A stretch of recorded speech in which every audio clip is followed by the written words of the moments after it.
Channel 9 PM तक।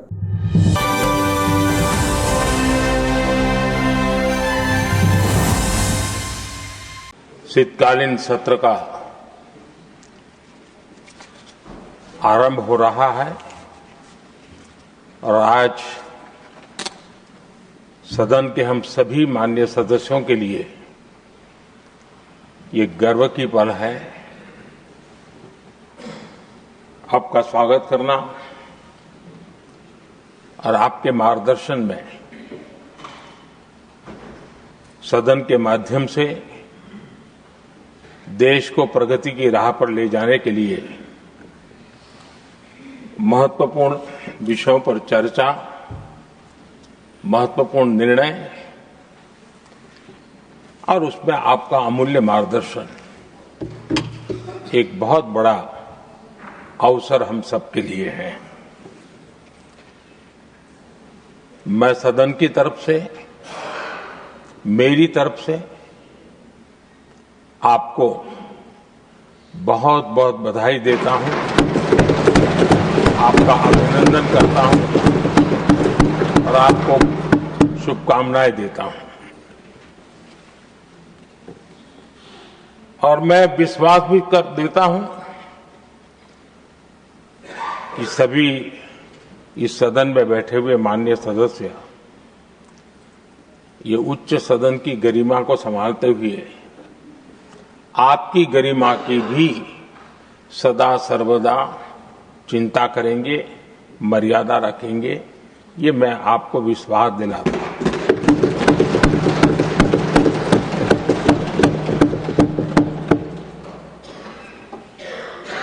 हमारे सभापति जी एक सामान्य परिवार से आ रहे हैं, किसान परिवार से निकले हैं और पूरा जीवन समाज सेवा के लिए समर्पित किया है। समाज सेवा ये उनकी निरंतरता रही है। राजनीतिक क्षेत्र उसका एक पहलू रहा है, लेकिन मुख्य धारा समाज सेवा की रही है। समाज के प्रति समर्पित होकर के जितना कुछ अपने युवा काल से लेकर अब तक वो करते आए हैं, करते रहे हैं, वो हम सभी समाज सेवा के प्रति रुचि रखने वाले लोगों के लिए एक प्रेरणा है, एक मार्गदर्शन है। सामान्य परिवार से, सामान्य समाज से, सामान्य राजनीतिक जहां अलग अलग करवट बदलती रही है, उसके बावजूद भी आपका यहां तक पहुंचना, हम सबका मार्गदर्शन प्राप्त होना, ये भारत के लोकतंत्र की सबसे बड़ी ताकत है।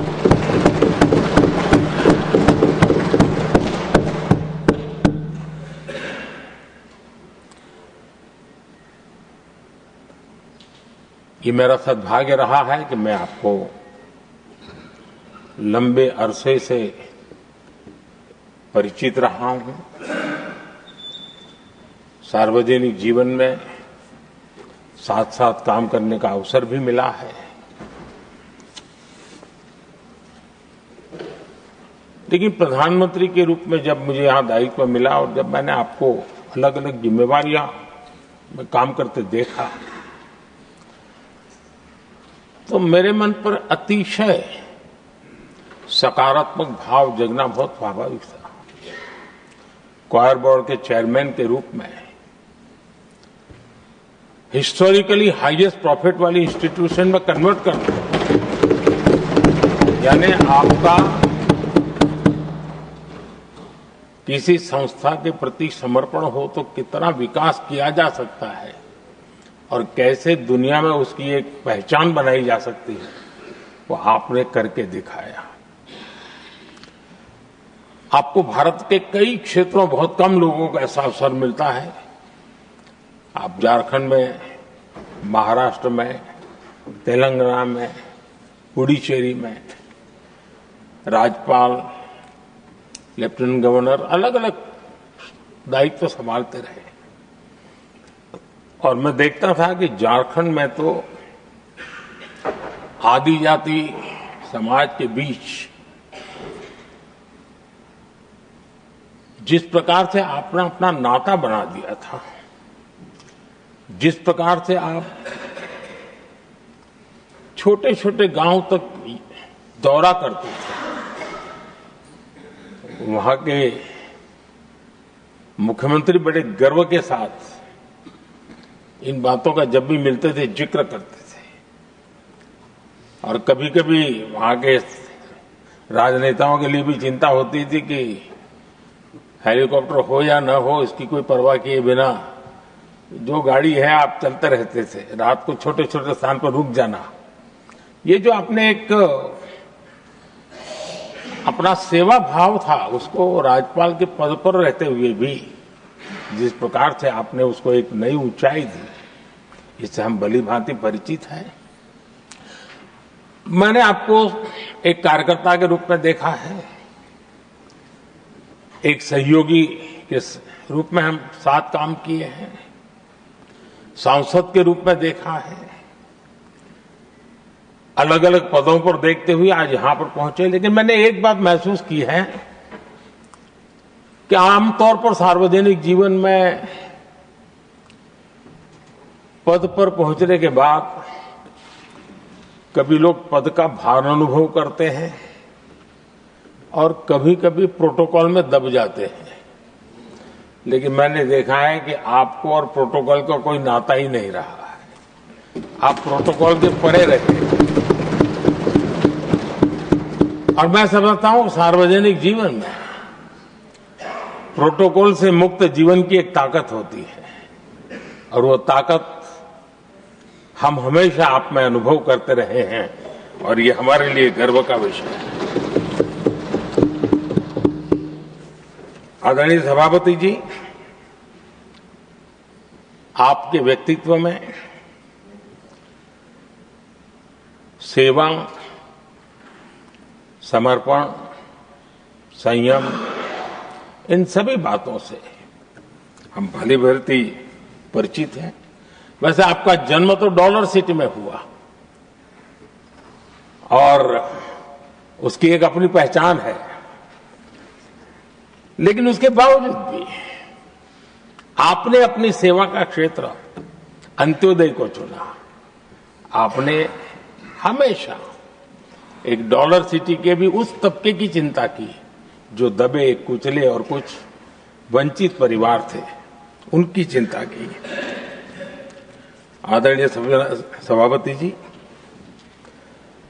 मैं उन दो घटनाओं का जरूर जिक्र करना चाहता हूं जिसको कभी मैंने आपसे, आपके परिवारजनों से भी सुना है और जिसने आपके जीवन पर बड़ा प्रभाव पैदा किया है। बाल्यकाल में अविनाशी मंदिर के तालाब में आपका डूबने की संभावनाओं के बीच की अवस्था आपके लिए हमेशा रहा है कि मैं तो डूब रहा था, किसने बचाया, कैसे बचाया पता नहीं, मैं बच गया। और उस ईश्वर ने कुछ आप पर कृपा की, इस प्रकार का भाव आपके परिवार के लोग हमेशा बताते हैं। और दूसरा जो हम सब बहुत बारीकी से जानते हैं, जब कोयम्बतूर में लाल कृष्ण आडवाणी जी का यात्रा होने वाली थी, उसके कुछ समय पहले एक भयानक बम ब्लास्ट हुआ, शायद 60-70 लोग मारे गए। भयंकर बम ब्लास्ट था और उस समय आप बाल बाल बच गए थे। इन दोनों में जब आप ईश्वरीय शक्ति का संकेत देखते हुए अपने आप को समाज के प्रति अधिक समर्पित भाव से काम करने की जो आपने वजह के रूप में उसको कन्वर्ट किया, ये अपने आप में एक सकारात्मक सोच से बना हुआ जीवन का प्रतिबिंब है। आदरणीय सभापति जी, जो एक बात मैं जानता नहीं था लेकिन अभी मुझे पता चला, आप शायद अभी उपराष्ट्रपति बनने के बाद काशी गए थे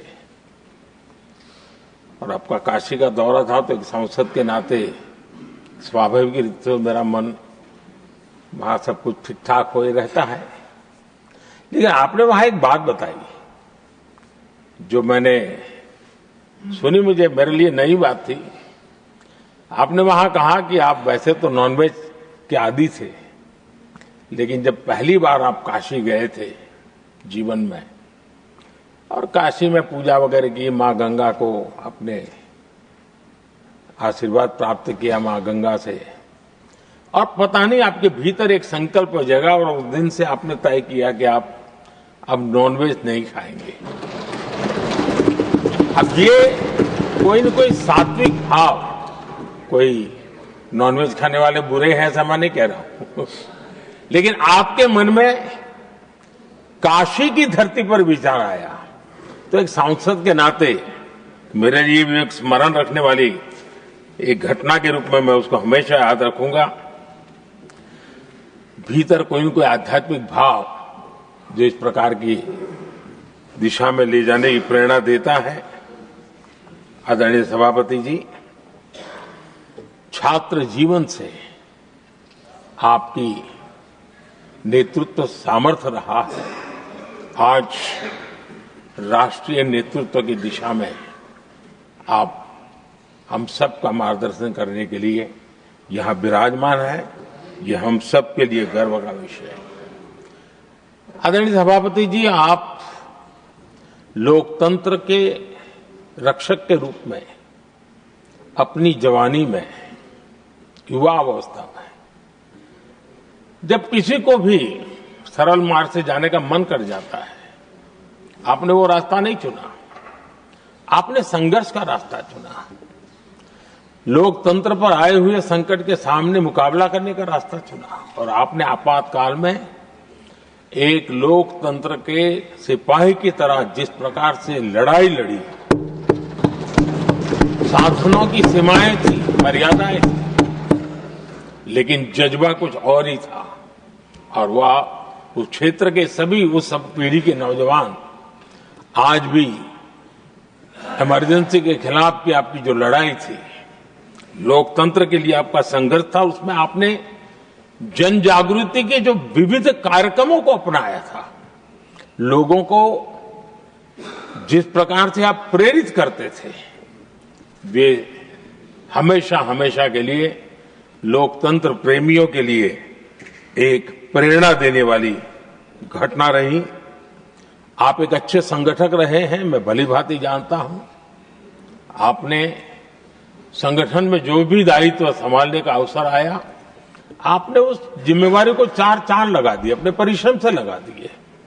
आपने हमेशा सबको जोड़ने का प्रयास किया, नए विचारों को स्वीकार करने का प्रयास किया, नई पीढ़ी को अवसर देने का प्रयास किया। ये हमेशा संगठन में आपके कार्य की विशारत रही। कोयम्बतूर की जनता ने आपको सांसद के रूप में यहां सेवा करने के लिए भेजा और तब भी आपने सदन में रहते हुए हमेशा उस क्षेत्र के विकास के लिए अपनी बातों को बड़ी प्रमुखता से लोगों के सामने रखा, सदन के सामने रखा। ये आपका लंबा अनुभव सदन में सभापति के रूप में और राष्ट्र में उपराष्ट्रपति के रूप में बहुत ही प्रेरक रहेगा, हम सबको मार्गदर्शक रहेगा। और मुझे पूरा विश्वास है कि मेरी तरह इस सदन के सभी सदस्य इस गौरवपूर्ण पल को जिम्मेवारियों के साथ आगे बढ़ाएंगे। इसी भावना के साथ मेरी तरफ से, सदन की तरफ से आपको बहुत बहुत शुभकामनाएं देता हूं। तो दोस्तों, हमारी एक खास रिपोर्ट आपको कैसी लगी हमें कमेंट करके जरूर बताएं और ऐसे ही देश विदेश की खबरें देखने के लिए हमारे न्यूज़ चैनल 9 PM तक को भी सब्सक्राइब करें और हमें फेसबुक और इंस्टाग्राम पर भी जरूर फॉलो करें। मिलते हैं फिर किसी और खास रिपोर्ट में, तब तक के लिए धन्यवाद। जय हिंद।